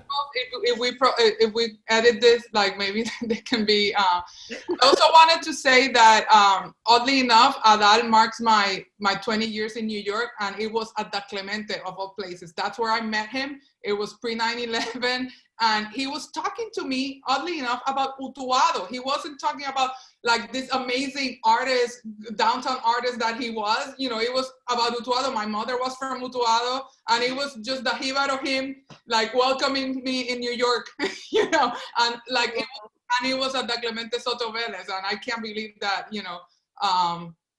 we're doing this now. And the other thing I wanted to say about Algarin was that I shared a stage with him at the Public, and it was him and Bobby Seale and me. And it was the day right after Hillary lost, or oh man, who won. Really? Like, everybody was like, what the hell are we living? And it was like seeing these two ridiculous, amazing giants and his barrio pragmatics, like, that slapped us in the face and say, wake up. Like you said, imagination is its own country. And people were too petty or too, vagos, because they wanted their own purity. And it's all about pragmatics and bastardism sometimes.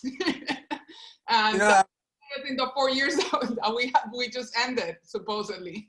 That was the event in El Centro in Hunter College. I was talking about two different events, but yes, Blueprints for a Nation was at Centro. Oh, yeah, okay. Because that was one of the times I was in New York, and I actually photographed that whole event. And that's when I found out that Tato was blind, because we had a chat. Right. And then, so that was all that, some of the NASA stuff as well. That's right. And the time capsule. Yeah, and the hand award and all that stuff. Yeah. I remember that. The open poster that folded up into the map of the domino.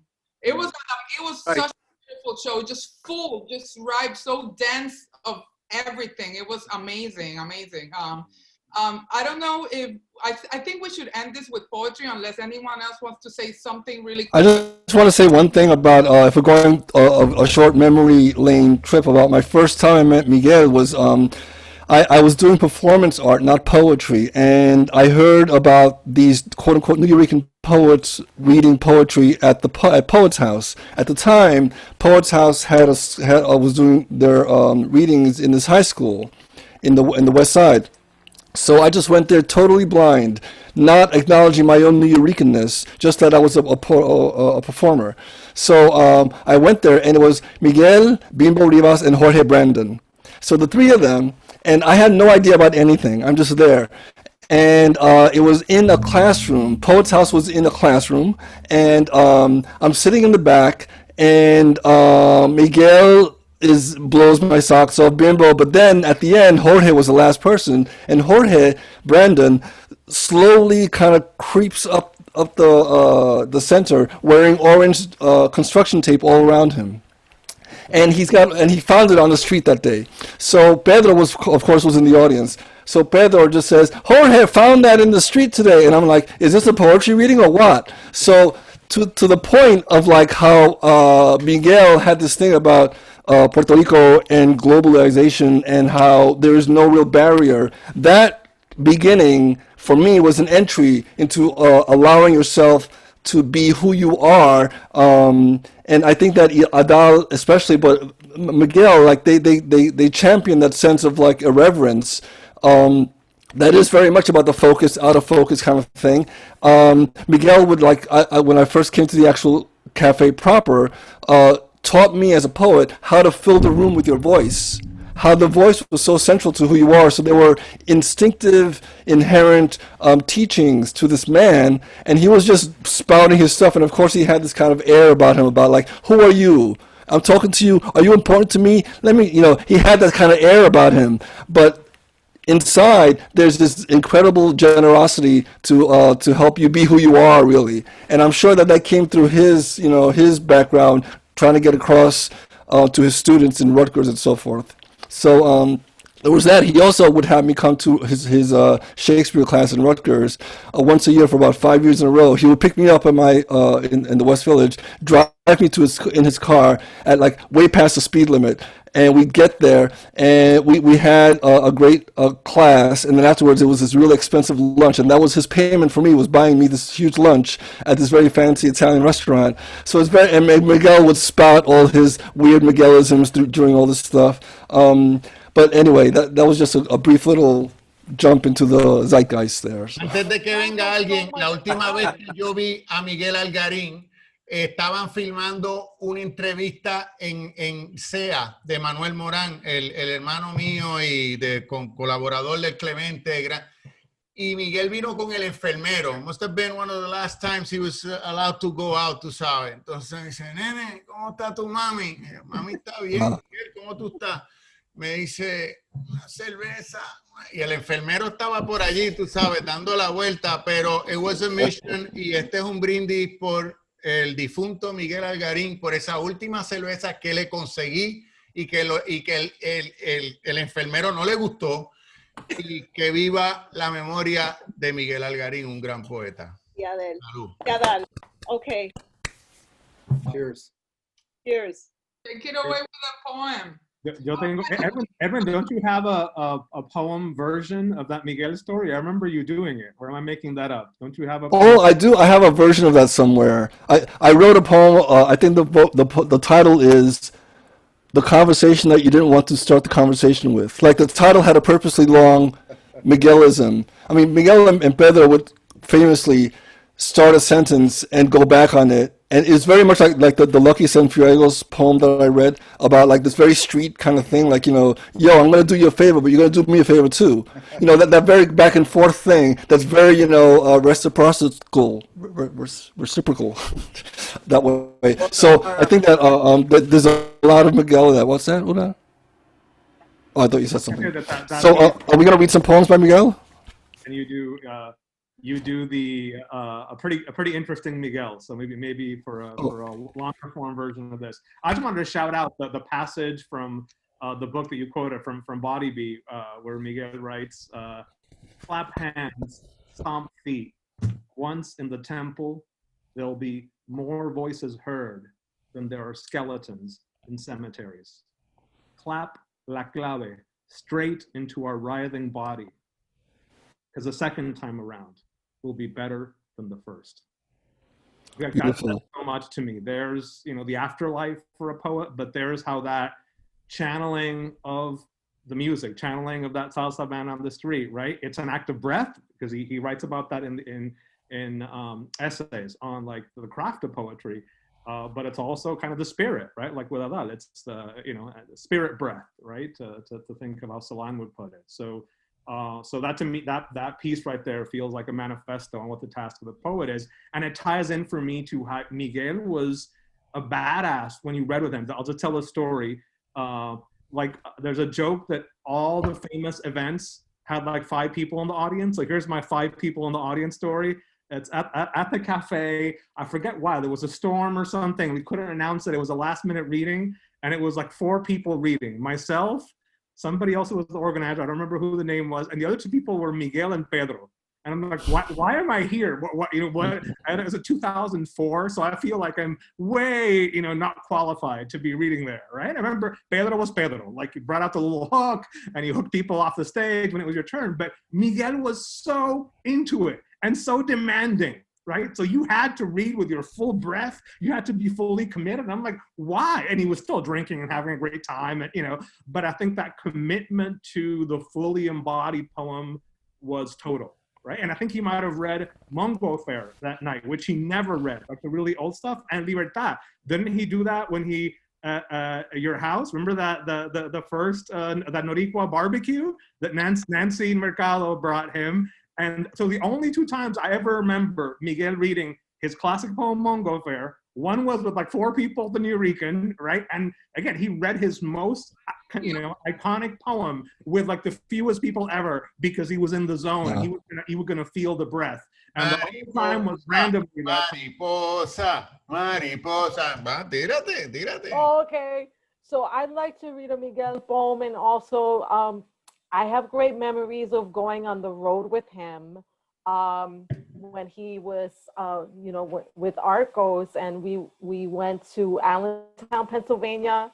I got to open up for him, and then another time in Hartford. And this is his poem. It's short. Always throw the first punch. My uncle always insisted, strike the first punch. Put your enemy on the run. I always threw the first punch. I remember, attack. Put the hurting on his limbs. I remember the night my uncle got angry because I said his wife thought his nuts were Christmas walnuts and that she cracked them every day of the year. His left arm twitched. I leapt at him and struck first. Miguel. Wow. And then he said to me one time, because I love hearing those stories, Ed, when you're lucky. He told me one time when we were after a reading on one of those trips, he said, Mariposa, he looked at me very seriously. And he said, this is the first time. We hadn't known each other for many years, but never hung out outside the cafe or anything like that. And he said, I realized I haven't done enough for you to help you in your career. Wow. I said to him, well, it's not too late. I will miss Miguel. I got to speak to him on the phone a few months ago when Lois was visiting him, and I called her and she put him on the phone, and he was making plans and talking about the archive of the founders of the Nuyorican, and that Lois is working on, that's going to be housed, I believe, in Barnard. She's an alum of Barnard, so I'm looking forward to that, and looking forward to more readings to celebrate both Miguel and Adal.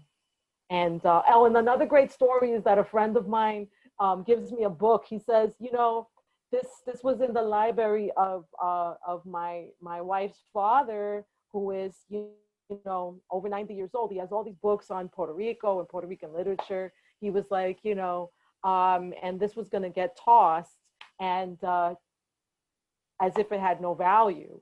And it was actually the anthology of Nuyorican poetry edited by Miguel Agarin and Miguel Piñero, which if you go on Amazon, I mean, the last time I looked, I saw a copy of it being sold for $1,000. So so I feel really happy and lucky that I have that copy. I just want to end. I want to read the last poem in "Body Be Calling." It's Miguel's poem. It's number 38. It's called "Dematerialization." Thank you, Mariposa. But I just want to jump off that. This is number 38, "Dematerialization." So Miguel writes, "Let go into a certain sweetness, an embracing warmth, a clean, well-lighted space station of the mind, a regarded place through which coheres the impulse to hold on in the act of letting go, in pure visibility to have pure invisibility, understanding that standing under roots obstructs the line that moves ahead. Hold tight. If you want to make this feeling stay, do not let this moment fade. Hold tight. Try it out. You can do it. Hit it hard. You are there. Leave a story people tell, 'cause you are marksmen, hitting targets, drawing blood, moving tongues. So you wander, signifying, moving on, having contact, making meaning, and while moving, hold on tight. If you want to make this feeling stay, help me. Somebody help. The mystery has been waiting long. Yes, I've come this way before, but this feeling is strong, and this feeling is real. See me and love yourself. See me and see yourself. Letting go, embracing certain sweetness. See yourself and see me. Cross currents, criss-crossing, just to make this feeling stay." Beautiful. It was Miguel a mentor to like Eddie Figueroa? That I don't know. I'm not sure. No. I think so. Maybe parallel paths, but I mean the mentorship goes in many directions. So Well, I just want to say that the whole purpose of tonight was to have it be what it was, intimate. There's going to be a more official, star-studded Miguelibration, they're calling it, on the 19th. This was part, commiserating, oral history. I'm so glad that we did this. So glad that we are, Latea is helping Clemente turn it around in editing it and adding some of the, images and B-roll that we might find. And I think, this might be a time capsule for someone in the future, because I'm so glad that we were able to do this. And definitely this doesn't take away the on-site aspect that we will still do come the fall. we all have a date with each other and with all the other people that, that these people change. They change culture, they change so many lives, they change the city. What else can be said? And thank you, Edwin, for choosing that poem as closing. Miguel, anything else? I just want to thank everyone. This has been the damnedest tertulia ever, la más brava. Entonces, gracias a los que nos están escuchando. Gracias a ustedes. Gracias. Thank you, everyone. Thank you. Good to see a lot of folks here. I haven't seen you guys.